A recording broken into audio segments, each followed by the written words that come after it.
प्रभुं श्रीगौरगोपालं भक्त्या नौमि पुनः पुनः। अजानुलम्बितभुजौ कनकावदातौ संकीर्तनैकपितरो कमलायताक्षौ विश्वाम्भरो द्विजवरो जुगधर्मपालो वन्दे जगत्प्रियकरो करुणावतारो। आनन्दलीलामय विग्रहाय हेमाभदिव्यच्छविसुन्दराय तस्मै महाप्रेम रसप्रदाय चैतन्यचन्द्राय नमो नमस्ते। निरानन्दमिदं सर्वं प्रेमानन्दस्फुटीकृतं येन तं सततं वन्दे नित्यानन्दं जगद्गुरुं।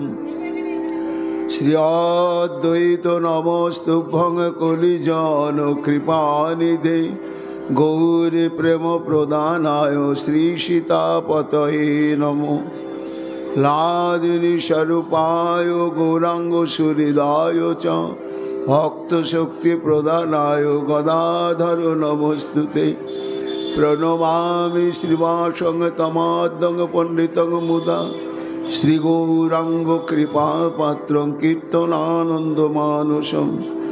गौर प्रेम प्रदावैव सर्वत्र समदर्शिनी नारायण सुताय च श्रीमन्नरहरये नमो।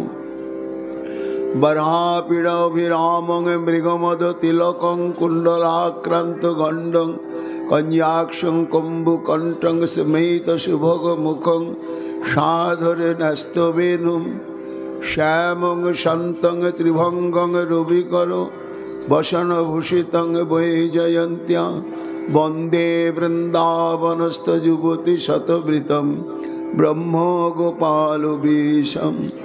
नमो नलिननेत्राय वेणुवाद्यविनोदिने राधाधर सुधापानं शालिने वनमालिने।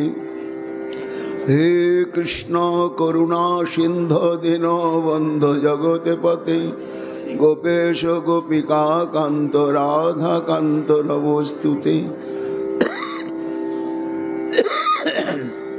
मुखं करोति वाचालं पंगुं लंघयते गिरिं यत्कृपातमहं वन्दे परमानन्दमाधवम्। तप्तो कांचन गौरांगी राधे वृंदावनेश्वरी वृषभानुसुते देवी तं नमामि हरिप्रिये। महाभाव स्वरूपातं कृष्ण प्रिया बुरीयसी प्रेम भक्ति प्रदे देवी राधिका तं नमाम्यहम्। वन्दे नंद ब्रज स्त्रीणां पादरेणुमविघ्नसो यासां हरिकथोद्गीतं पुनाति भुवनत्रयम्। अचतुर्वदन ब्रह्मादिमहुरपरो हरि अभालोचनो शम्भुर्भगवान् वदरायणि। yang प्रभजन्तमनुपेतमपेतकृतं द्वैपायन विरह कातरया जुहावो पुत्रेति तन्मया तया तरभयोभिनेदुस्तं सर्वभूतहृदयमुनिमानतोऽस्मि। तमादिदेवं करुणानिधानं तमालवर्णं सुहितावतारम् अपार संसार समुद्र सेतुं भजामहे श्रीभागवत स्वरूपं। वंशाकल्पतरुभ्यश्च कृपा सिन्धुभ्यैव च पतितानां पावनेभ्यो वैष्णवेभ्यो नमो नमो। जयो रूप सनातन भट्ट रघुनाथ श्रीजीव गोपाल भट्ट दास रघुनाथ। भक्ति मरे बंदी छय गोसाइर चरण जहाँ हईते विघ्न नाश अभीष्ट पूरण। জয় গৌর ভক্তবৃন্দ, গৌর যাদের প্রাণ, সবে মিলে দেহ মোরে নিতাই গৌর ভক্তিদান। নিতাই গৌর হরি বল, নিতাই গৌর হরি বল, নিতাই গৌর হরি বল। জয় জয় নিতাই গৌর হরি হরি বল।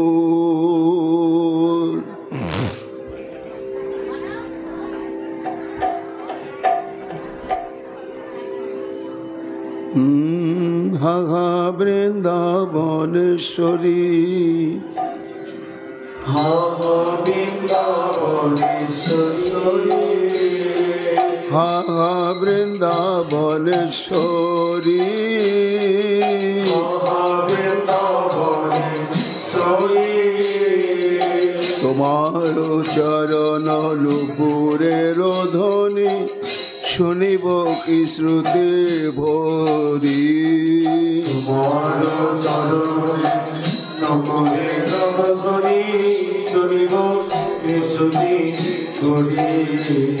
ছত্র কমল বলয় কুণ্ডল, ছত্র কমল বলয় কুণ্ডল, বেদে শঙ্খ চন্দ্র বল্লী,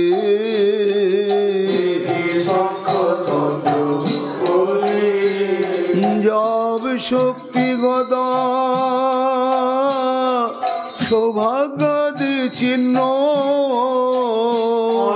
জবে শক্তি গদা শুভকামনা চিহ্ন। আমি হেরিব নয়ন ভরে,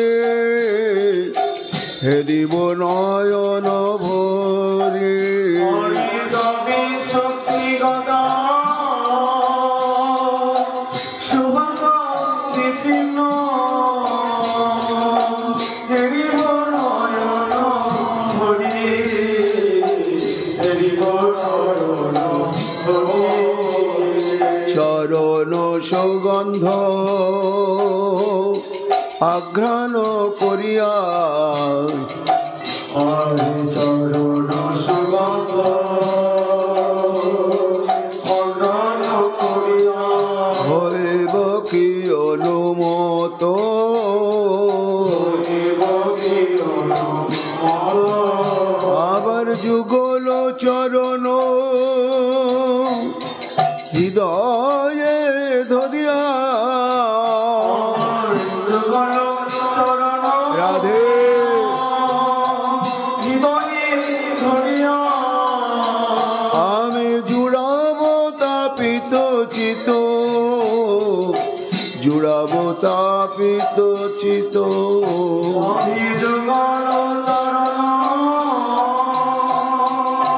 হৃদয়ে ধরিয়া, জুড়াব তাপিত চিত্ত, জুড়াব তাপিত চিত্ত। সুগন্ধি চলিলে অরুণ চরণ, শরীরে অরুণ চরণ, কমল ধোয়াব ধীরে, কমল ধীরে। আবার সে চরণামৃত পান করি কবে, আমার সে চরণামৃত পানি করি কবে। আমি ভাসিব আনন্দ নীরে, ভাসিব আনন্দ নীরে। আমার সে চরণামৃত পানি করি কবে। হাসিব আনন্দ নীরে, হাসিব আনন্দ নীরে। রাধে রাধে বলে তোয়ানামা বলে, রাধে রাধে বলি তোয়ানামা বলি। গাইব উচ্চ স্বরে,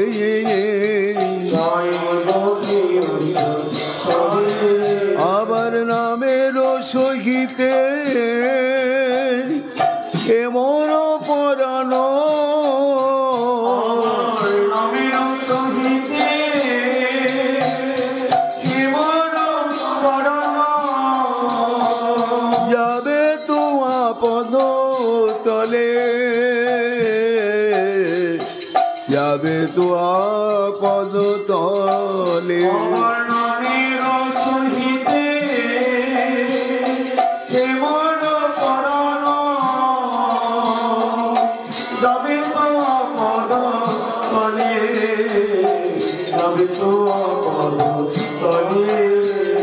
শৈলেন্দ্র মুকুট মণি গোবর্ধন শৈলেন্দ্র মুকুট মণি গোবর্ধন রাধে তটেতে নিবাস করি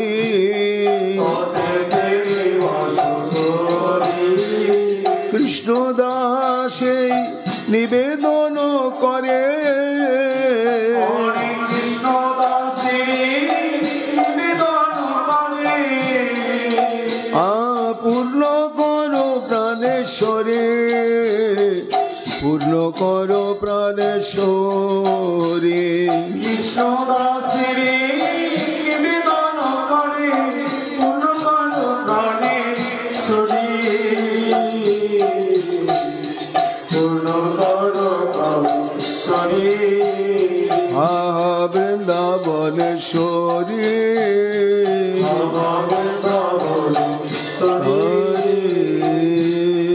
রাধা রানী কি জয় अपार करुणामयी राधा रानी की जय प्रेम भक्ति प्रदायिनी राधा रानी की जय जय जय श्री राधे श्याम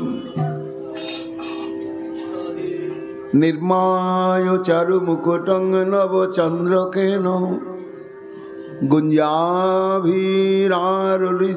हारमुपहरन्ति वृंदाटवी नव निकुंज गृहादि देव्या श्रीराधिके तव कदा भवितास्मि दासी कलिजुग पावन अवतार प्रेम पुरुषोत्तम भगवान श्री कृष्ण चैतन्य महाप्रभु अतीव निगूढ़ अंतरंग परिकर राधा कृपा रसे गठित तनु परम पूज्यपाद श्रीमद प्रबोधानंद सरस्वती तार श्री श्री राधा रस सुधानिधि नामक श्री ग्रंथेते 31 संख्यक स्तोत्रे आत्मेश्वरी श्रीमती राधारानीर काछे सेई सौभाग्य सेई अभिलाष प्रार्थना करছেন कदा भवितास्मि दासी तब हा राधे आमी कबे सेई मतो तोमार दासी हब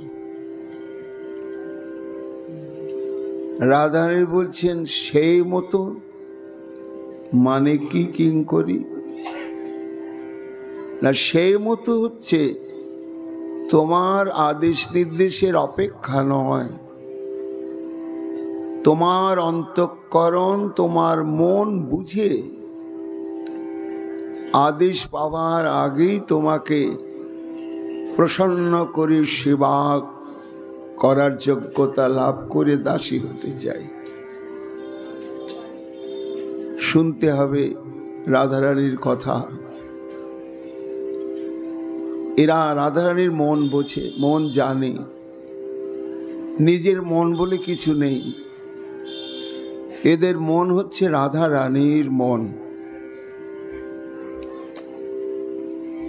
তো মহাদৃশ্য তো জীবাধম নিজের মনেরই তত্ত্ব জানি না আর কোথায় রাধারানীর কিঙ্করীগণ এদের স্বরূপটি কেমন राधिका अनुचरिं नित्यं तत्सेवन परायणम कृष्णादप्याधिकं प्रेम राधिकायां प्रकुर्वन्ति पुराण बोलছেন যে এরা শ্রীমতী রাধারানীর কিঙ্করী এবং অনুচরী মানে বান্ধবী অন্তরঙ্গ বান্ধবী এবং নিত্যন কি দিবা কি রাত্রি সর্বক্ষণের জন্যই আমার রাধারানীর সেবায় এরা তৎপরা এবং এদের রতির নাম হচ্ছে ভাবুল্লাসা রতি ভাবুল্লাসা রতির স্বরূপ হচ্ছে কি না এরা রাধা স্নেহাধিকা। এদের রাধা নিষ্ঠাটাই হচ্ছে স্থায়ী ভাব, আর কৃষ্ণ সেবাদি এটা হচ্ছে সঞ্চারী ভাব। কৃষ্ণাৎ অপি অধিকং প্রেম,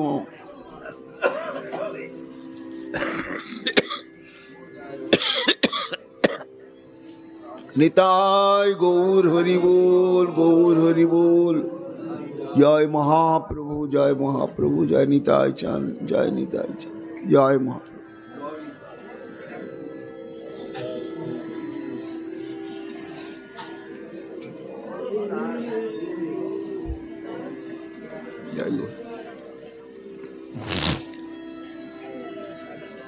কৃষ্ণাৎ অপি অধিকং প্রেম, এদের যে রতি গোবিন্দের চাইতে রাধার প্রতি অধিক।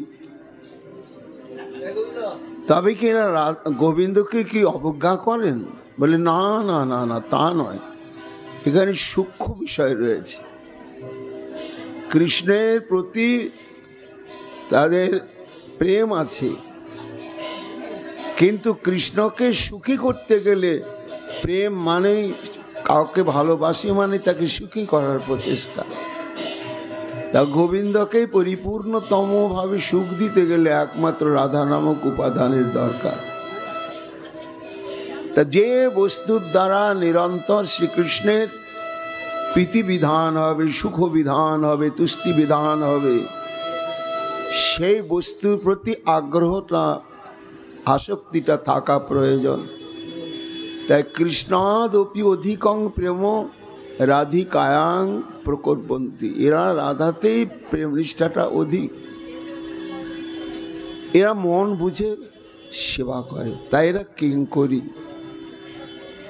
সেই স্তরে আমার মতো অধম কি করে সেখানে পৌঁছাতে পারবে? পাঞ্চভৌতিক দেহের আবেশে আমি তো মনের খবরটাই নিতে পারছি না। আর যদি নিতে যাই তাহলে দেখি আমার মন কি চাইছে না চাইছে এই সাংসারিক রূপ, রস, গন্ধ, শব্দ, স্পর্শ, এই বিষয়কে ভোগের লালসায় আমার মন ছটফট করছে। আমার মনের খবর এবং এর পরিণাম কি?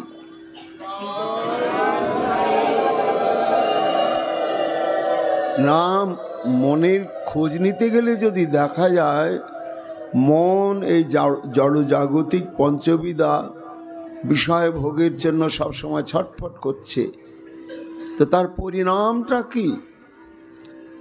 না, এই সাংসারিক রূপ, রস, গন্ধ, শব্দ, স্পর্শ ভোগ করতে গিয়ে চোখের সামনে দৃষ্টান্ত, ওই দেখো রূপের মোহে পড়ে পতঙ্গ, লক্ষ কোটি পতঙ্গ প্রাণ হারাচ্ছে। স্পর্শের দ্বারা প্রলুব্ধ হয়ে বন্য মাতঙ্গ, হস্তিগণ তারা পরাধীন হয়ে যাচ্ছে। জিহ্বার লালসায় ভ্রমর পিপীলিকা মৃত্যুকে বরণ করছে। শব্দের মোহে আকৃষ্ট হয়ে হরিণ চিলকারের জন্য ব্যাধের হাতে শিকার হয়ে যাচ্ছে। গন্ধে জলস্থিত মৎস্যকুল প্রাণ হারাচ্ছে। তাহলে মনের খবর নিতে গিয়ে যদি দেখি মন আমার এই পঞ্চবিষয় ভোগের জন্য লালায়িত, আর তার পরিণাম তো এই, তাহলে মন আমার কি চাইছে আমি কি বুঝি না? না, যদি বিচার করতে বসি তা আমি মন কি চাইছে এটা বিচার করতে গিয়ে বিচার করছি আমার বৈষয়িক বুদ্ধি নিয়ে, ত্রিগুণাত্মিকা মায়ার প্রভাবে প্রভাবান্বিত বুদ্ধি নিয়ে। কিন্তু মনের, আমার নিজের মনের খবরটা জানতে হবে, মন কি চাইছে। এটা নিজে কোনোদিন কোনো ব্যক্তি নিজে গবেষণা করে করে মনের যে আসল কাম্যবস্তু কি এটা আবিষ্কার করতে পারবে না, পারা সম্ভব নয়। কাজেই ওই পথ থেকে আমাদের সরে আসাই ভালো। তাহলে আমার মন প্রকৃত চাইছে কি, এটা কি জানা দরকার নেই? জানতে গেলে গবেষণা করতে হবে না? বলে না না, সেই পথটা খুলেই রেখেছেন। কারা রেখেছেন? মহাজনগণ। মহাজনের যেই পথ তাতে হব অনুরোধ, পূর্বাপর করিয়া বিচার। সাধন স্বর্ণ লীলা ইহাতে না করো হেলা, কায় মনে করিয়া সুসার। ত্রিকালজ্ঞ মহাজন তারা মনকে নিয়ে গবেষণা করেছেন, করে দেখেছেন মন কি চাইছে, তারা সেখানে পৌঁছেছেন। কেন? মন বিশুদ্ধ মন, গুণাতীত মনের কাছে পৌঁছাতে গেলে আমাকে গুণাতীত হতে হবে। তাই মহাজন তারা গুণকে অতিক্রম করে গুণের প্রভাব থেকে মুক্ত হয়ে মনের বৃত্তির দিকে পৌঁছেছেন। সেখানে কি মন কি চাইছে না? মন শব্দ এখানে আত্মা, আত্মার চাওয়া পাওয়া কি না? শাস্ত্র বললেন হরি গুণ কীর্তনহি আত্মনো ঘাসম, অর্থাৎ মন বা আত্মা আমাদের ভোগ করতে চাইছে নিরন্তর কি না? এই পঞ্চবিধা রূপ রস গন্ধ শব্দ স্পর্শ নয়, কি তবে হরি গুণ কীর্তনম। এটি হচ্ছে আত্মার একমাত্র উপভোগের বিষয়। তো সেটি তো আমি গবেষণা করে করে উপলব্ধি করতে পারবো না। আমাকে আনুগত্য নিতে হবে মহাজনের।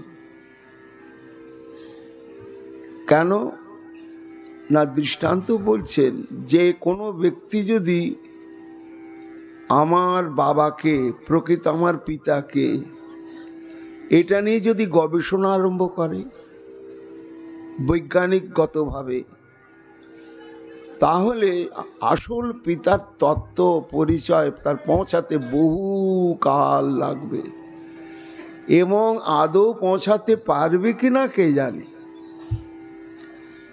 তাহলে পিতার পরিচয় আমরা পাই কি করে? বলে মায়ের উপরে নির্ভরশীল। মা বলছেন ওটাই তোমার বাবা, এইখানেই শেষ। তা যেমন মায়ের কথাটাতে অভ্রান্ত বিশ্বাস স্থাপন করে আমরা পিতৃ পরিচয়টাকে অন্তঃকরণে দৃঢ় করে নিই, বৈজ্ঞানিকভাবে বহু বছরের পর বছর গবেষণা করে প্রমাণ করতে যাই না যে বৈজ্ঞানিকভাবে এই ব্যক্তিটি আমার বাবা কি নয়। মায়ের কথা যেখানে অভ্রান্ত, সেখানে মহাজন বলছেন এই মাতৃস্বরূপী হচ্ছেন শাস্ত্র, মাতৃস্বরূপী হচ্ছেন সাধু, আর মাতৃস্বরূপ হচ্ছেন আমার শ্রী গুরুদেব। এই জন্য তোমার মন কি চাইছে তুমি গবেষণার্থে সময় নষ্ট করতে যেও না। এই যে মাতৃস্বরূপ সাধু শাস্ত্র গুরু বাক্য হৃদয়ে করিয়া ঐক্য, সতত ভাসিব প্রেম মাঝে। তাহলে সাধুগণ কি বলেছেন মন সম্বন্ধে? আমাদের মন কি চাইছে? শাস্ত্রই বা কি বলেছেন, আর আমার শ্রী গুরুদেবই বা কি বলেছেন? না, মনের চাওয়া পাওয়ার আসল তত্ত্ব নিয়ে তারা গবেষণা করে দেখেছেন কি মনের স্মরণ প্রাণ মধুর মধুর ধাম যুগল বিলাস স্মৃতি সার। সাধ্য সাধন এই, ইহা বই আর নেই, এই তত্ত্ব সর্বতত্ত্ব সার। তাহলে আমার মন কি চাইছে? নিরন্তর স্মরণ করতে। কি স্মরণ করতে চাইছে? মধুরাতি মধির যুগল বিলাস স্মৃতি সার। তাহলে মন যদি যুগল বিলাস স্মৃতি সার এটাই মনন করতে চান, তাহলে তার উপায় কি? সাধন স্মরণ লীলা, সাধন নাম সাধন এবং স্মরণ, ইহাতে না করো হেলা। এই জন্য দার্শনিকগণ বলছেন যে ভক্তগণ আগে নিজের মনকে জানতে হবে, তারপরে জানতে হবে শ্রী গুরুদেবের মন। গুরুদেবের মনের সঙ্গে নিজের মনকে যদি একাকার না করতে পারলাম, তাহলে জীবনের সার্থকতা কোথায়? ঠাকুর মশাই সেবা কাজে বাইরে রয়েছেন, শ্রীধাম বৃন্দাবনে স্মরণ লীলায় রয়েছেন গুরুদেব লোকনাথ গোস্বামী পাদ। তা তিনি মানুষে শৃঙ্গার করছেন, শৃঙ্গার করতে গিয়ে পারছেন না, একেবারে পারছেন থাকতে পারলেন না। ঠাকুর মশাই বললেন, বাবা বাবা চূড়াটা খুলে নিয়ে মালাটা পরাতে হবে। তা শ্রী বিগ্রহকে ময়ূরপুচ্ছ সমন্বিত চূড়া পরিয়েছেন, তার উপর দিয়ে মালা পরাতে গিয়ে হচ্ছে না। এটি তো তিনি মানুষে করছেন। ঠাকুর মশাই তো সেবা কাজে ব্যস্ত ছিলেন, কিন্তু দেহ ব্যস্ত, মন গুরুর মনের সঙ্গে লেপ্টে গেছে, একাকার হয়ে গেছে। বুকে জড়িয়ে ধরলেন, আমি মানুষে করছি, আর তুমি কি করে জানলে? তা আগে নিজের মন জানতে হবে, তারপরে গুরুদেবের মন জানতে হবে। আচ্ছা, গুরুদেবের মন জানলে কি হবে? মহাজন বলছেন না, তারপরেও একটা ক্রম আছে। আগে নিজের মন, তারপরে গুরুদেবের মন, তারপরে হচ্ছে গৌর হরির মন। গৌর হরির মনের কথা যাদের যাদের কাছে বলেছেন, যা যা বলেছেন, সেটা যদি আমরা সম্যক ধারণা করে নিতে পারি, অনুশীলন করতে পারি, তখন বলতে হবে যে না, আমি মহাপ্রভুর মনকে বুঝেছি। তা মহাপ্রভুর মনের কথা বলেছেন রূপ সনাতন আদিকে, যা বলেছেন সেটা পালন করলেই মহাপ্রভুর মনের কথা জানা যাবে।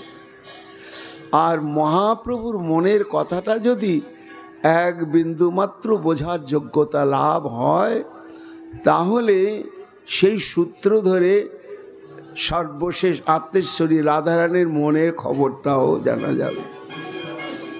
এই হচ্ছে পরম্পরা। তা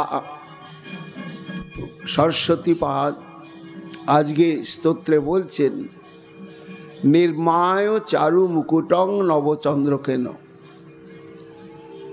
অর্থাৎ নব ময়ূরপুচ্ছের দ্বারা মনোহর মুকুট নির্মাণ করে গুঞ্জাভি আলোচিত হারম উপহরন্তি, হে ঈশ্বরী, নব গুঞ্জার দ্বারা অতীব বিচিত্র হার প্রস্তুত করে তোমাকে উপহার দেব। কাকে উপহার দেবেন? সম্বোধন করছেন। এই দেখুন, সম্বোধনের মধ্যেই কত রস। না হে বৃন্দাটবি নবনিকুঞ্জ গৃহাদি দেব্যা রাধিকে। সম্বোধন কি? না বৃন্দাটবি নবকুঞ্জ গৃহাদি দেবী হে রাধিকে। তাহলে তুমি হচ্ছ এই বৃন্দাবনের নিকুঞ্জের অধিদেবী, হে অধিদেবী, আর হে রাধিকে। এই সম্বোধনের দ্বারায় শ্রী রাধারানীকে, আত্মেশ্বরীকে একটা লীলামুখী করে দিলেন। শুধু লীলামুখী করে দিলেন না, একবারে ভাবন মত্তা করে দিলেন। কিঙ্করি, কি বলে আমায় ডাকলি? না, তুমি নবনিকুঞ্জ গৃহাদি দেবী, অধিদেবী।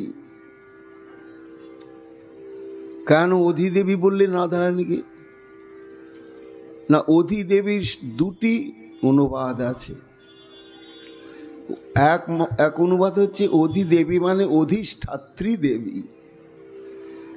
বৃন্দাবনের যত যত বিলাস কুঞ্জ রয়েছে সেই কুঞ্জের যে অধিষ্ঠাত্রী সত্তা তিনি মাদনাক্ষ মহাভাববতী আমার শ্রীমতী রাধারানী। তার উদ্দেশ্যে আর অধিদেবীর তাৎপর্য আরো আছে। অধিদেবী কাকে বলা হয়? যার নিয়ন্ত্রণাধীনে চলছে কুঞ্জ, তিনি হচ্ছেন অধিদেবী। তা অধিদেবী বলেই একটু মৃদু হেসে কিঙ্করী রাধারানীর দিকে তাকাচ্ছেন। অর্থাৎ তুমি কিন্তু অধিদেবী, সর্বনিয়ন্ত্রণকারিণী। আজকে যে এই কুঞ্জে যে প্রীতমের সঙ্গে তোমার মিলন হবে, যেমন পুতুলবাজির সে চিত্রকর নাচ, সে যেমন পুতুল নাচায়, আজকে তোমাকে শ্যামকে নিয়ন্ত্রণ করে তেমনি বিলাসে নাচাতে হবে।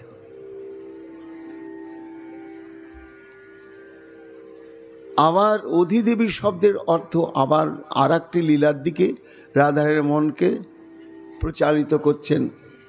কি না, অধি মানে অধিক রূপে, আর দেবী মানে দেবী কহি দোতমানা পরমা সুন্দরী কিংবা কৃষ্ণ ক্রীড়া রস বসতি নগরী। হে আত্মেশ্বরী, আজকে তুমি এমন রূপচ্ছটা প্রকাশ করবে, অধিদেবী অধিকভাবে তোমার দেদীপ্যমান জ্যোতির প্রকাশ ঘটাবে, যেন কালো শ্যাম গৌর হয়ে যায়। অধিদেবী। আবার দীপ ধাতু ক্রীড়া, কিসের ক্রীড়া? না, শ্রীমতী রাধারানী হচ্ছেন রতি কেলি বিশারদা। তাই আজকে তুমি অধিক ভাবে শ্যামের বাঞ্ছা পূরণ করতে হবে তোমাকে। কেমন না, যে বাঞ্ছা শতকোটি গোপীর দ্বারা বিলাসেও কখনো পূর্ণ হয় না, হে রাধে আজকে একা তোমাকে সেই বিলাসটি পূরণ করতে হবে। এই সম্বোধনের দ্বারাই আত্মেশ্বরীকে অদ্ভুত এক লীলার একেবারে তন্ময় করে দিলেন, প্রমত্তা করে দিলেন। কি রকম লীলা ছিল সেটি? অভিনব লীলা। আর কেনই বা দাসী সে নবশিখী পিচ্ছের চূড়ায় নির্মাণ করবেন, আর কেনই বা গুঞ্জামালা গাঁথলেন?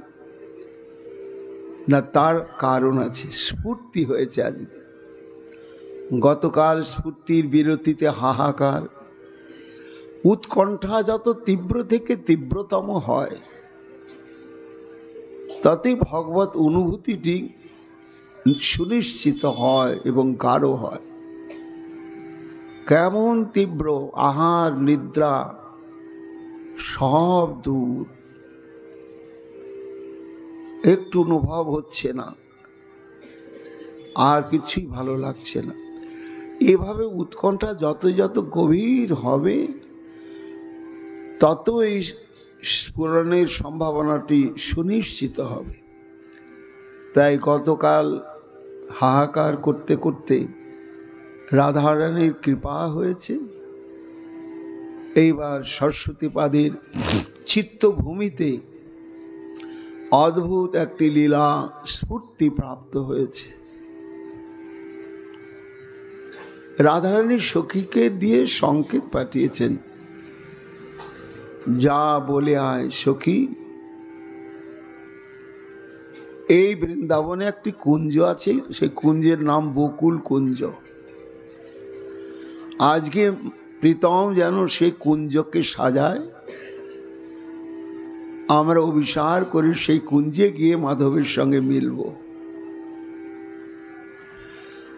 এইবার রাধা রানীর সখী নন্দালয়ে এসেছে। শ্রী গোবিন্দ তো অপেক্ষা করছিলেন আজকে কোন কুঞ্জের সংকেত আসবে। আমি তো নিজে কোনো সংকেত করি নাই, তা যেদিন গোবিন্দ সংকেত করেন না, সেদিন রাধারানী সংকেত করে। এইবার দূতি পাঠিয়েছে, শ্যাম কি খবর বলো, আমার প্রাণাধিকা কেমন আছে? সব ঠিক আছে। বকুল নামেতে কুঞ্জ এই বৃন্দাবনে, সংকেত শোনেন শ্যাম হর্ষিত মনে। এই বৃন্দাবনে বকুল নামে একটা কুঞ্জ আছে। আজকে আমাদের রাধারানী সেই কুঞ্জে অভিসার করবেন। তোমাকে কিন্তু মনের মতো করে সাজিয়ে রাখতে হবে। সংকেত পাওয়ার পরে এইবার গোবিন্দের আনন্দ আর ধরে না। আচ্ছা আমি গ্রহণ করলাম, বলি না মুখের কথাই হবে না ভাই, তুমি গ্রহণ করলে ঠিক আছে, কিন্তু কিছু নিদর্শন দাও যেটা রাধারানীকে দিলে রাধারানী নিশ্চিত হবেন যে আমার সংকেতটি মাধব ঠিক আন্তরিকতার সঙ্গে গ্রহণ করেছে। কিছু নিদর্শন দিতে হবে। সসম্মতি মালা কৃষ্ণ দিলা দুতি করে। তখন একটি প্রসাদী মালা খুলে দুতির হাতে দিলেন, যাম এই প্রসাদী মালা দেখলেই বুঝতে পারবে তার সংকেত আমি গ্রহণ করেছি।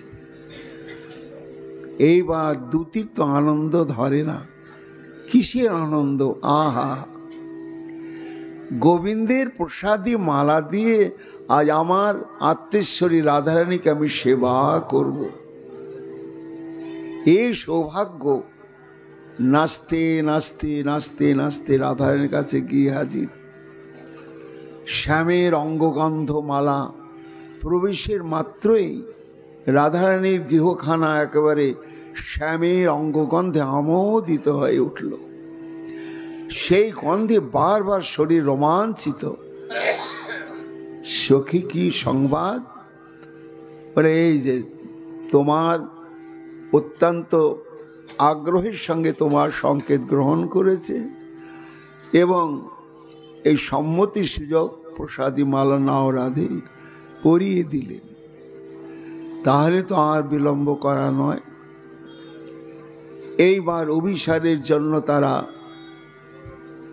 আস্তে আস্তে প্রস্তুতি নিতে লাগলেন। শ্রী গোবিন্দের ধৈর্য ধরছে না, অপেক্ষা করছেন। কেন? পরকীয়া প্রেম তো সর্বসমক্ষে সবাইকে জানিয়ে যাওয়া যাবে না। তাই জান হলো ঘর পর নিন্দে ভেলো ভোর, সে যে তেজি ওঠে নন্দ কিশোর। গোবিন্দ একবার করে দরজা খুলে একবার মাতৃগৃহের কাছে কান পাচ্ছেন, মাকে ঘুমোলো কিনা, বাবা ঘুমোলো কিনা, দাদা ঘুমোলো কিনা। যখন দেখছে হ্যাঁ ঘুমন্ত মানুষের যেমন নাসিকা গর্জন হয় হচ্ছে, বলে সব ঘুমিয়েছে, তাহলে এইবার আমার সুযোগ। সে যে তেজি উঠি নন্দ কিশোর। কিন্তু রাত এখন কত? এখনকার মতো তো তখনকার দিনে ঘড়ি ছিল না, মোবাইলও ছিল না। রাত্রিটা কি করে দেখা হতো? তারা দেখে, সপ্তর্ষি মণ্ডলকে দেখে বোঝা যেত এখন রাত্রি কিরকম গভীর হয়েছে। তাই সঘনে গগনে হেরি নখতর পাতি, অবধি না ছুটল টুটল রাতি। বলে রাতটা গভীরই হয়েছে, আর দেরি করা যাবে না। জলধর রুচি হরি শ্যামর কান্তি, যুবতী মোহন বেশ করু ভাতি। একেই তো নব জলধর কান্তি, বিনির্দিত অঙ্গকান্তি, তাতে আবার যুবতী মোহন বেশ ধারণ করলেন। ধনী অনুরাগিনী জানিয়া সুজান, ঘোর আদি আরে তব করল পয়ান। কৃষ্ণ পক্ষের রাত্রি, একে তো কৃষ্ণ বর্ণ মানুষ, তাতে আবার কৃষ্ণপক্ষ রাতি। আধারে আধারে মিলে চললেন সেই বকুল কুঞ্জের দিকে। মহাজন দেখছেন আর ভাবছেন একজন যুবরাজ কেমন আত্মগোপন করে চোরের মতন যাচ্ছে। কেন যাচ্ছে না? পরকীয়া প্রেমের এটাই বৈশিষ্ট্য। পরনারী প্রীতিক ওই ছন ঋত, চললি নিভৃত পথে নামানয়ে ভীত। ধীরে ধীরে উপস্থিত হলেন কুসুমিত কানন কালিন্দিক তীর, তাহা চলি আওলো গোকুল বীর। সেই কলিন্দ নন্দিনী শ্রী যমুনার তটে বকুল কুঞ্জ, সেখানে এলেন, এসে প্রণাম করলেন। কেন না, হে কুঞ্জ, এই বৃন্দাবনে অগণিত অসংখ্য কুঞ্জ আছে, কিন্তু তার মধ্যে তুমি আমার হৃদয়েশ্বরী রাধারানীর তুমি একমাত্র মনোনীত কুঞ্জ হয়েছ। তাহলে তোমাতে কোনো অনন্য সাধারণ বৈশিষ্ট্য রয়েছে। তুমি আমার কাছে মহাতীর্থ, মহাতীর্থ। প্রণাম করে এইবার ভাবছেন কুঞ্জ সাজাতে হবে। আমার রাধারানী কুঞ্জে আসবেন। হঠাৎ একটু নিজেকে অসহায় মনে করলেন যে রাধারানীর সঙ্গে তো থাকে অনেক অনেক অনেক সখী এবং কিঙ্করীগণ।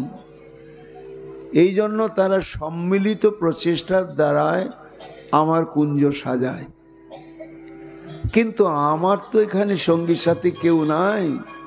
আমি একা কত ফুল তুলবো, কত মালা গাঁথবো, কত শয্যা রচনা করব, কোথায় ফুলের স্তবক নির্মাণ করব। নিজেকে অসহায় মনে করছেন। আহা, এই বৃন্দাবন লীলা। হঠাৎ যেন নারী কণ্ঠ, পুরুষ কণ্ঠ স্বর কানে ভেসে আসছে, মাধব, মাধব, মাধব, হে গোবিন্দ, হে গোপীনাথ। কারা ডাকছে? চারিদিকে তাকে কাউকেই দেখা যাচ্ছে না। তবে কানকে বিশ্বাস করছি না, শুনছি ঠিক কিনা। আবার একটু ভাবছেন, আবার ডাক, দেখতে পাচ্ছি না, অথচ খুব কাছে থেকেই ডাকছে। রমণী কণ্ঠস্বর, পুরুষ কণ্ঠস্বর, কি পরিচয়! গোবিন্দ আর চুপ থাকতে পারলেন না। কে কে তোমরা আমায় ডাকছো? কি তোমাদের পরিচয়? প্রত্যুত্তর ভেসে এলো, হে প্রভু, আমরা তোমারই চির পরিচিত পরিচিতা, তোমার সম্মুখেই রয়ে যাই। আমরা এই বৃন্দাবনের তরু এবং লতা, অর্থাৎ বৃন্দাবনের আমরা বৃক্ষ এবং লতা। ও তরু লতা, তোমরা কথা বলছো? হ্যাঁ, মহাজন বলছেন বৃন্দাবনের তরুতেও কথা বলতে পারে আর লতাতেও কথা বলতে পারে। কেন? এরা কৃষ্ণের নিত্য লীলা পরিকর। এরা লতাও কেউ নয়, বৃক্ষও কেউ নয়, এরা ভগবানের নিত্য লীলার পরিকর। এদের সর্বশক্তি নিত্য বর্তমান। ও তোমরা কথা কইছো, কি বলছো? বলে, ঠাকুর, নিজেকে কেন এত অসহায় মনে করছো? রাধারানীর জন্য তুমি কুঞ্জ সাজাবে, তার জন্য তোমার সঙ্গে সহায়তা করার কেউ না থাকুক, আমরা তো আছি। তুমি একবার আমাদের তলায় এসো, আমরা বৃন্ত খুলে খুলে নানা সুগন্ধি কুসুম তোমাকে অর্পণ করছি। পদকবি মহাজন লীলাটি আস্বাদন করতে করতে চোখের জলে ভাসছে। আহারে, এই পৃথিবীর বুকে আধুনিক যুগের একটা আধুনিক সুশিক্ষিত রুচিমার্জিত এক বুদ্ধিজীবী মহাজ্ঞানী মানুষ হয়ে জন্মগ্রহণ করার চাইতো যদি শ্রীধাম বৃন্দাবনে একটা লতা বৃক্ষ হয়ে জন্মাতে পারতাম, তাহলে কৃষ্ণ সেবার সৌভাগ্য লাভ করে ধন্য হয়ে যেত। কত তাদের ভাগ্য! সরাসরি গোবিন্দ সেবায় লাগার সৌভাগ্য তাদের। মহাদৃশ্য জীব প্রতিদিন ঠাকুরের চরণে একটু ফুল তুলসী দিতেও কখনো ভুলে যায়, অলসতা। এই জন্য সর্বসৃষ্টির মুকুটমণি শ্রেষ্ঠ মানব জন্ম পেয়েও যদি কৃষ্ণ সেবা করা না যায়, তার জীবনটা বৃক্ষলতার চাইতেও নিকৃষ্ট। আর বৃক্ষলতা হয়েও যদি গোবিন্দ সেবার সৌভাগ্য প্রাপ্ত হওয়া যায়, সেটাই শ্রেষ্ঠ জন্ম। গোবিন্দের আনন্দ আর ধরছে না। তখন এইভাবে নানা বিচিত্র বিচিত্র কুসুম আঁচল পাততে না পাততে ঝরঝর করে ঝরে ঝরে পড়ছে, নিয়ে নিয়ে আসছেন। রাধারানী আসবে কুঞ্জে, কুঞ্জটা ঠিক রাধারানীর মনের মতো করেই সাজাতে হবে, না হলে বলবে গাই চালানো রাখাল, তুমি কিচ্ছু জানো না। না, আমি ঠিক সাজাবো। রাধা লাগি শ্যাম চাঁদে কুঞ্জ সাজায় মনসাধে, আনন্দ সাগরে যায় ভাসি, বকুল মালতী জ্যোতি চম্পক মালতী জাতি, কুসুম আনিয়া রাশি রাশি। ফুলশয্যা নিরমিল ফুলের বালিশ দিল, কুঞ্জে প্রবেশের পথটাতে ফুল বিছিয়ে দিলে। যেখানে সে প্রথম দাঁড়াবে সেখানে ফুলের পাপড়ি দিয়ে সহস্র দল একটা পদ্ম নির্মাণ করলেন। রাধারানী এসে প্রথম এইখানে দাঁড়াবেন। তারপর যখন শয্যা নির্মাণ করছেন, তখন কুসুমগুলোকে কত পরীক্ষা করছেন যে আমার রাধারানীর অঙ্গ প্রত্যঙ্গ কত কোমল, যে একটু ফুলের আঘাতেও সেখানে দাগ বসে যায়। তাই এমন এমন কুসুম দিয়ে শয্যা সাজাতে হবে যাতে কমলিনীর কোমলাঙ্গে কোনো ব্যথা না লাগে। তো সেটা কিভাবে পরীক্ষা করছেন? হাতে দেখে দেখে, চোখে দেখে দেখে তা তো করছেন, আরো গভীরভাবে করছেন। ফুলের পাপড়িটা যেটা মনে হচ্ছে খুব অত্যন্ত মসৃণ কোমল, সেটা কতখানি কোমল মসৃণ এটা আবার পরীক্ষা করছেন। নিজের ডাগর ডাগর নয়নকে স্ফীত করে চোখে স্পর্শ করিয়ে টানছেন। তা আমাদের নয়ন বা চোখ এমন একটা ইন্দ্রিয় যে একটা সূক্ষ্ম তুলো যদি ঠেকে তাহলে চোখ শিরশির করে। কিন্তু সেই কুসুমগুলো যখন নয়নে স্পর্শ করাচ্ছেন, তখন নয়নের অনুভবই হচ্ছে না যে কুসুম পাপড়ি নয়নে স্পর্শ হলো কিনা। গোবিন্দের আনন্দ ধরে না। হ্যাঁ কুসুম, তুমি আমার রাধারানীর সেবার যোগ্য। দলে দলে আবার শ্যাম শ্যাম শ্যাম শ্যাম লিখছে।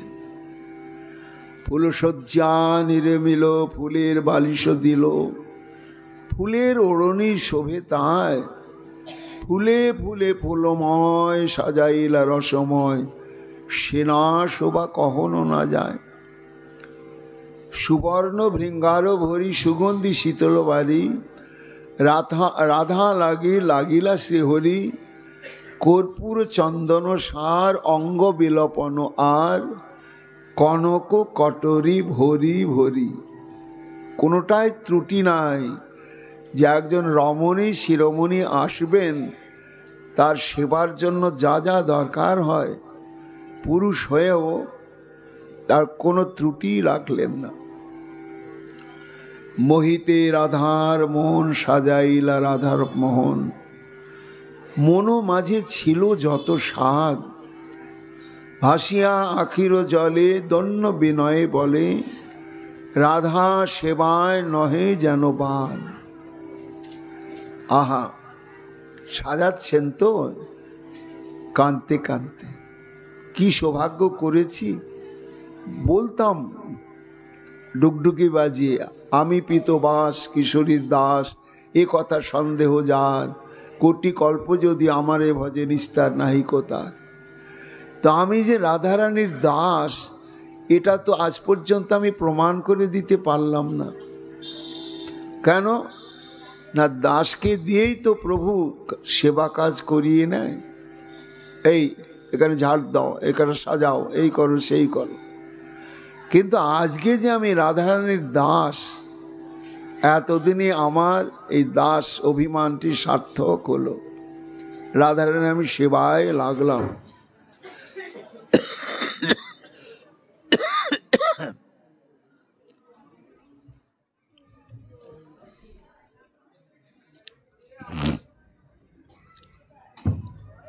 আবার ভাবছেন যে দৈব যদি অনুকূল না হয়, এই জন্য সাজাচ্ছেন আর নয়নের জলে ভাসছেন আর করুণ সুরে গাইছেন, ওরে কুসুম সাজালাম আমার রাধারানীর সেবায় লেগো, রাধারানীর সেবায় লেগো।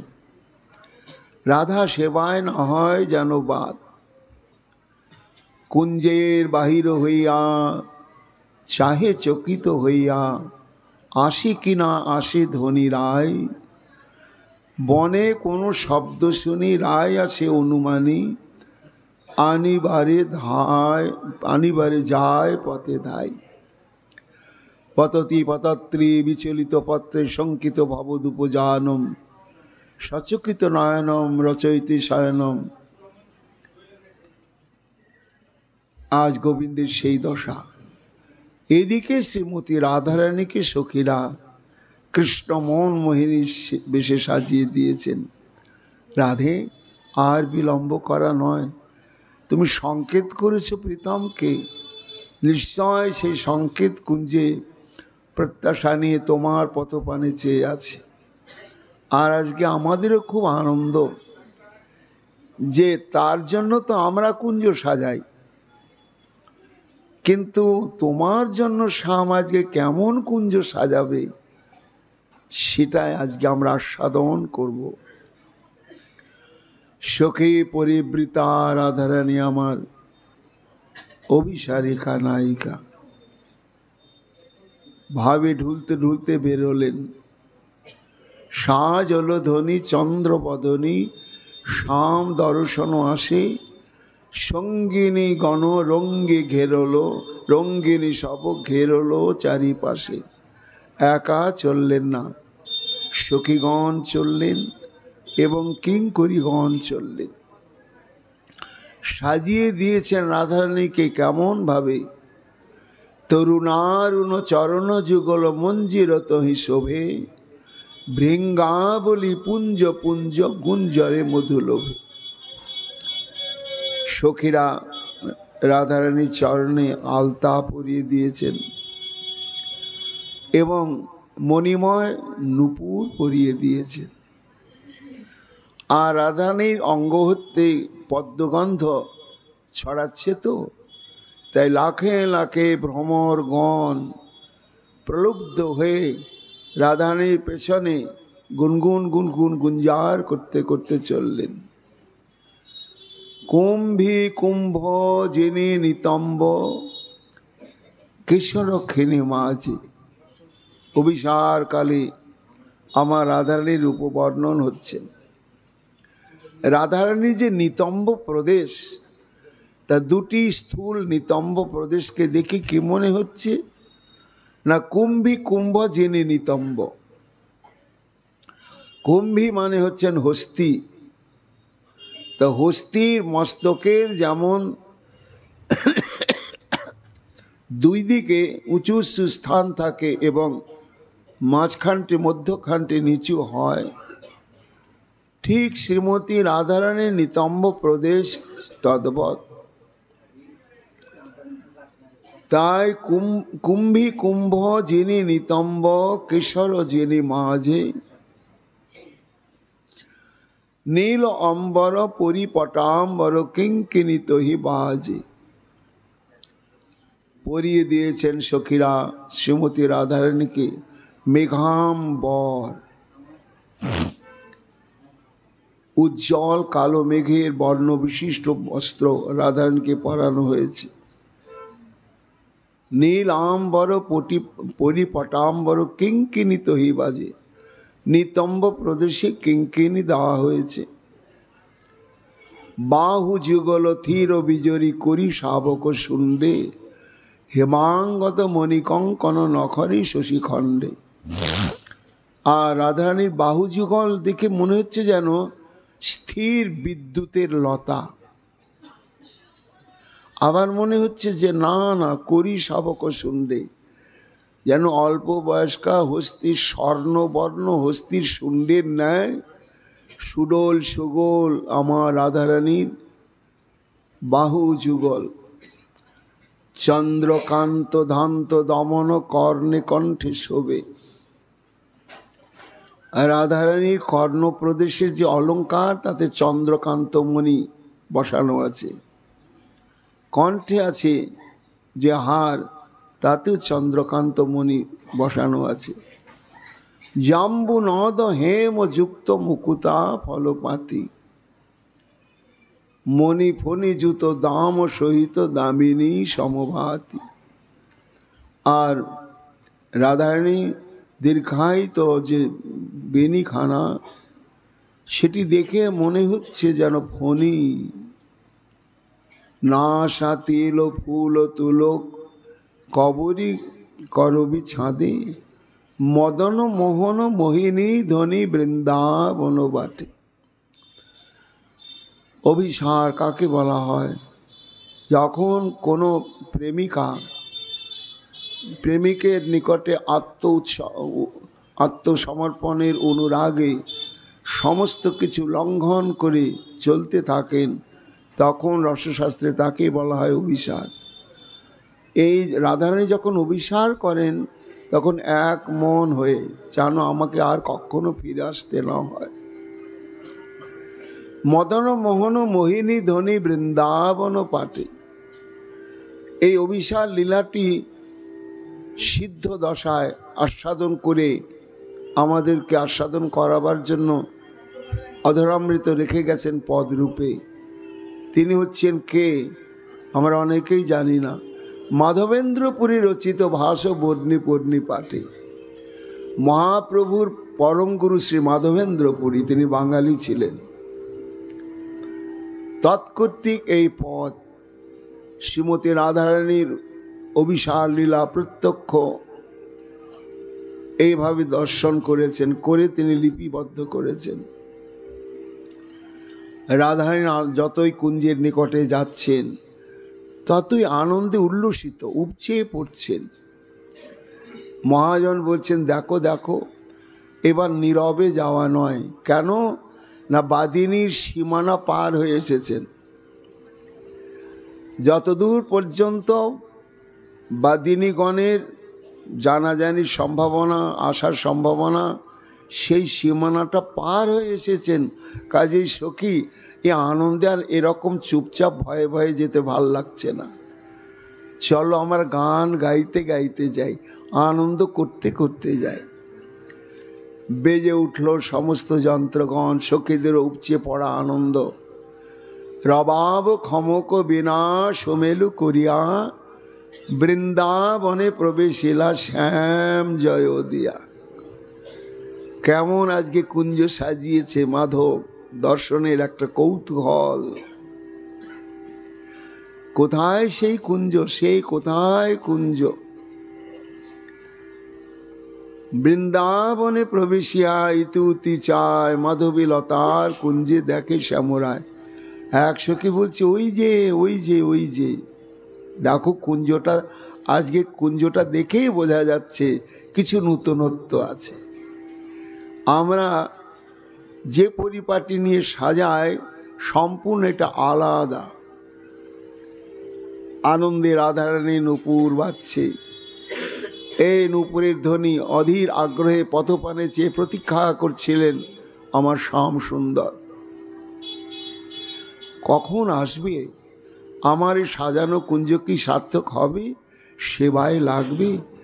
এতটুকুনও যদি সেবায় লাগে তাহলে আমার এই রাখাল জীবন সার্থক হবে। এমন সময় কর্ণে সে প্রবেশ করলে আমার শ্রীমতী রাধারের বিচিত্র নূপুরের ধ্বনি। নূপুরের রুনুঝুনু পড়ি গেল সারা, নাগর উঠিয়া বলে আমার রায় এলো পাড়া। এই আমার হৃদ বক্ষ বিলাসিনী রাধারানী এলো এলো এলো। ধীরে ধীরে বেরিয়ে এলেন অভ্যর্থনা জানাবার জন্য। এসো রাধে, এসো রাধে। দোহে দোহার দর্শনে উপজল প্রেম, দরিদ্র পাওল যেন ঘট ভরা হেম। এসো এসো রাধি, এসো, দেখো কাঙাল রাখাল, আমি পরিপাটি জানি না, তবু আজকে তুমি আমার সৌভাগ্যের দরজাটা খুলে দিয়েছ। তুমি আমার সেবা অঙ্গীকার করবার জন্য আমাকে সেবাদেশ প্রদান করেছ রাধে। এইখানে যে আমি পিতবাস, এই নামটি আমার আজ সার্থক করেছ তুমি। আইসো আইসো আইসো মর বিনোদিনী রাধা, দর্শনে দূরে গেল মনসিজ বাধা। খুব সূক্ষ্ম জিনিস এটি, একমাত্র রাধা গোবিন্দের প্রেমের মধ্যেই সীমাবদ্ধ। কেন না, রাধারানীকে নিবিড়ভাবে নিভৃত নিকুঞ্জে আলিঙ্গন চুম্বন আদি দ্বারা গোবিন্দে যে সুখানুভূতি প্রাপ্ত হন, রাধারানীকে দর্শন মাত্রেন সেই সুখটাই অনুভব হয়ে যায়। কি অদ্ভুত! স্পর্শেরও দরকার হয় না, আলিঙ্গন আদিরও দরকার হয় না। তাই দর্শনে দূরে গেল মনসিজ বাধা। রাধে সবই তো তোমার, অন্য কারোর জন্য নয়। 84 ক্রোশ এই বৃন্দাবন সীমা, যত কিছু লীলা খেলা তোমারই মহিমা। আজকে বৃন্দাবন লীলার উদ্দেশ্য কি? রাধারানীর মহিমাই তো জগতে প্রচার। এটাই হচ্ছে মুখ্য উদ্দেশ্য, যে রাধা প্রেমের মহিমা জগতে প্রচার করবার জন্যই শ্রী গোবিন্দের এই ভৌম লীলার অবতারণা। গোবিন্দের কিন্তু কৃতিত্ব, গোবিন্দের কিন্তু ঐশ্বর্য, ঈশ্বরত্ব বা মাধুর্য প্রকাশটা গৌণ। মুখ্য হচ্ছে রাধা প্রেমের মহিমা জগতে প্রচারিত হোক, রাধা প্রেমের সঙ্গে জগৎ পরিচিতি লাভ করুক। তাই 84 ক্রোশ এই বৃন্দাবন সীমা, যত কিছু লীলা খেলা রাধে তোমারই মহিমা। বৃন্দাবন প্রকাশের হেতুই তো তোমার জন্য। তুমি তন্ত্র, তুমি মন্ত্র, তুমি মোর ধ্যান, তুমি জপ, তুমি তপ, তুমি হরি নাম। সর্বক্ষণ আমি তোমার নাম জপ করি। রাধারানী একটু কৌতুক করছেন, খুব আমাকে বাড়িয়ে বাড়িয়ে বলছো, না শ্যাম, সব সময় তুমি আমার নাম জপ করো। ঠিক, হ্যাঁ, আচ্ছা, যখন মা যশোমতীর কাছে থাকো তখন? তখনও জপ করি। কিভাবে জপ করি?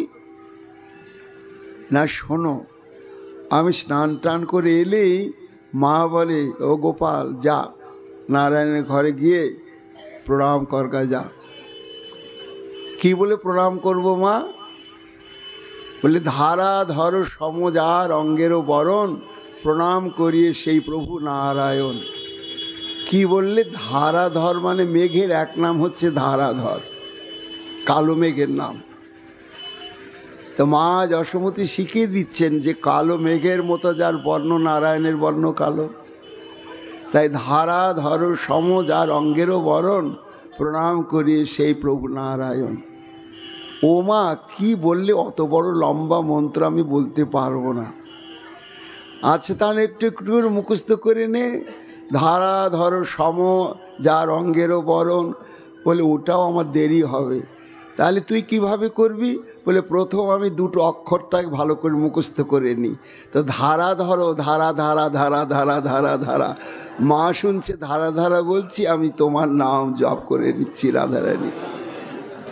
ধারা ধারা ধারা ধারা ধারা রাধা রাধা। এই জন্য আমি তোমার মন্ত্র জপ ছাড়া থাকি না। বিশ্বাস করো, জানে যত ব্রজবাসী, জানে ব্রজঙ্গনা, দিবানসী তোমার নামে করি উপাসনা। এসো এসো বিনোদিনী বৈশ সিংহাসনে, তোমা বিনা আধিয়ার হেরি বৃন্দাবন। তারপরে কুঞ্জে নিয়ে গেলেন। রাধারানী দেখছেন, একেবারে আশ্চর্য। দেখেন নাই তো শ্যামের পরিপাটি কেমন? তুমি সাজিয়েছো শ্যাম? সত্যি বলো, তুমি সাজিয়েছ? একটি পুরুষ মানুষ রমণীর জন্য যা যা উপকরণ প্রয়োজন একেবারে নিখুঁতভাবে তুমি সাজিয়েছ। আর এমনভাবে সাজিয়েছেন আজকে যে বিলাস সজ্জা দেখার সঙ্গে সঙ্গে রাধারানী আমার উদ্দাম বিলাস উদ্দীপনায় জর্জরিত হতে লাগলেন। সখীরা সিংহাসনে বসালেন, শ্যাম চরণ ধৌত করে নিলেন। তোমার মনের মতো হয়েছে তো? তারপরে প্রাথমিকভাবে সখীদের সেবা হলো, সেবা করলেন। সেবা করার পরেই আমার গোবিন্দের সাজানো কুঞ্জে প্রিয়া প্রীতমকে সখীরা শয়ন করিয়ে দিলেন। যে শয়ন করিয়ে দিয়েছেন, বিলাস উন্মাদনায় দুজনে একেবারে বাঁধন হারা হয়ে গেলেন। শ্যামের সাজানো কুঞ্জে রাধারানী আর নিজের সাজানো কুঞ্জে রাধারানীকে পেয়েছেন গোবিন্দ। তাই অতি রস মদ বেগাত নিস্ত্রপাত ধৈর্য দৃষ্টি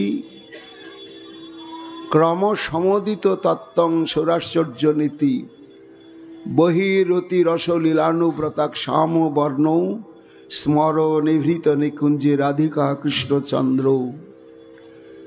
তাদের যখন বিলাস আরম্ভ হলো, রূপ গোস্বামীপাদ নিকুঞ্জ রহস্য স্তবে বলছেন যে সখীরা উত্তম মধু পান করিয়ে দিয়েছেন রাধা এবং গোবিন্দকে। সেই মধুপান জনিত উন্মত্ততায় দুজনের লজ্জা, ভয়, সংকোচ, ধৈর্য সব বিদলিত হয়ে গেল। বিদলিত হয়ে এইবার সেই কেলি বিলাসের প্রতিযোগিতায় কে কাকে হারাবে এ যেন চলতে লাগলো। এইবার গবাক্ষ রন্ধ্রের সখীগণ সেটি আস্বাদন করছেন। যতক্ষণ সেই সম্ভবকালেতে কিঙ্করীগণের যেটুকুনি সেবা সম্ভব প্রাণ ভরে কখনো দোহার বদনে তাম্বুল প্রদান করছেন, পানক প্রদান করছেন, কখনো কখনো বস্ত্র যদি জড়িয়ে যাচ্ছে সেটি উন্মুক্ত করে দিচ্ছেন।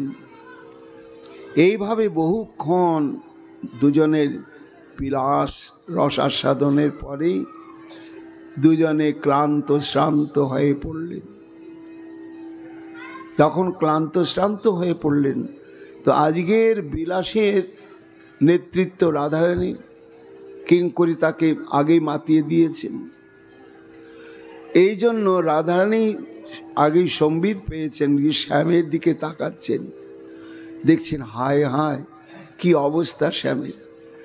ঘামে স্নান করছেন, অলকা তেলকা ভেসে গিয়েছে এবং ময়ূরপুচ্ছ চূড়া স্খলিত হয়ে কোথায় চলে গেছে, মালা হার ইত্যাদি সমস্ত ত্রুটিত হয়েছে, বিচ্যুত হয়ে গিয়েছে। তখন আগে ব্যজন করলেন, নিজে মুছিয়ে দিলেন, শ্যাম সব সব তোমার ভেসে গেছে, এসো আমি আবার তেমনি করে সাজিয়ে দিই। বাহু পশারিয়া রায় বধূ নীল কোলে অনিমিখে বদনে অনিমিখ নয়নে বদন নেহারে। যেখানে যে বিগলিত হয়েছিল বেশ, সাজা হলো প্রাণনাথে মনেরও আবেশ। কুঞ্জে বেরিয়ে যাওয়ার আগেই তোমাকে যেমন সাজানো অবস্থায় দেখেছিলাম ওইভাবেই সাজাই দিই। সাজাচ্ছেন রাধারানী আজকে নিজে গোবিন্দকে। এটা বিপরীত। এতদিন রাধারানীকেই সাজান গোবিন্দ, তুমি সাজিয়ে দাও আমাকে, সাজিয়ে দাও আমাকে। কিন্তু আজকে গোবিন্দ বলছেন না, রাধারানী নিজের প্রয়োজন বোধে মাধবকেই সাজাচ্ছে। যেখানে যে বিগলিত হয়েছিল বেশ, অলকা তিলকা ভেসে গিয়েছে, কুমকুমের বিন্দু দিয়ে বদন সাজাচ্ছেন। সাজাতে সাজাতে বিন্দুগুলো দিতে দিতে প্রায় সমাপ্ত হয়ে এসেছে। দেখছেন একবার চিবুকটা ধরেছেন, ধরে পলক হারা নয়নে দেখছেন, আর গড়িয়ে পড়ছে নয়নশ্রু। এই সেই বদন, যে বদনের জন্য আমার সতীত্ব, আমার ধর্ম, আমার ইহকাল পরকাল সব গিয়েছে। সেই বদনখানা সাজাতে সাজাতে শেষ হয়ে এসেছে। হঠাৎ আচমকা গোবিন্দ সব মুছে দিয়ে বললে, ধেত, কেমন করে সাজাচ্ছ, ভালোই হলো না। রাধারানী বলছেন, সখী দেখেছ কেমন চঞ্চল, এখন সবাই এসে পড়বে, কি দুষ্টু তুমি, আর এরকম করে মুছবে না। আবার সাজাচ্ছে, হয়েই গিয়েছে। এবার এমনভাবে মুছে তো দিলেন, আর রাধারানীর বাঁ হাতে কুমকুমের পাত্রটা ধরা ছিল, সেটাই অতর্কিতে হাত থেকে নিয়ে যমুনাতে ছুঁড়ে ফেলে দিলেন। দেখ দেখ কিঙ্করি, কি করি এখন, আর কয়েকটা বিন্দু দিলেই সুন্দরভাবে অলকাগুলো সুসজ্জিত হয়ে যেত। এইভাবে পাত্রটাই ছুঁড়ে ফেলে দিল। এই অসমাপ্ত অলকাটা আমি কি করে সুসজ্জিত করি। রসিক কিঙ্করি নয়ন ইঙ্গিতে বুঝিয়ে দিলেন, কেন এটা হলো তুমি বোঝো। গোবিন্দ বলছেন, দেখো বাকি রেখো না, কিন্তু সাজাতে নিয়েছো পূর্ণ করেই সাজাও। কি করে সাজায়, তুমি তো ফেলে দিলে। অমনি কিঙ্করি নয়ন ইঙ্গিতে বলছেন, দেখো তোমার কাছেই তো আছে। তো আমার রাধারানীর দশাও তো সেই। এবার রাধারানীও ঘরমাক্ত কলে বরা ক্লান্তা শ্রান্তা, তা কুচমণ্ডলে যে কুমকুম মাখিয়ে দিয়েছিল সখীরা, সেটি ঘরমাক্ত হয়ে ঠিক সন্ধিস্থলে সে জমাট বেঁধে আছে। এইবার এই রাধারানীর মন বুঝে সেবা ইঙ্গিতে কিঙ্করি বলে দিচ্ছেন, ওই হৃদয়ে জমাট বাঁধা যে কুমকুম, ওই বিন্দু তুলে তুমি দিয়ে দাও, ওটি হচ্ছে আসল সেবা। কেননা যতই সেবা করা হোক, তার সঙ্গে যদি হৃদয়টা মেখে দেওয়া না যায়, তাহলে গোবিন্দের সুখ কখনো হবে না।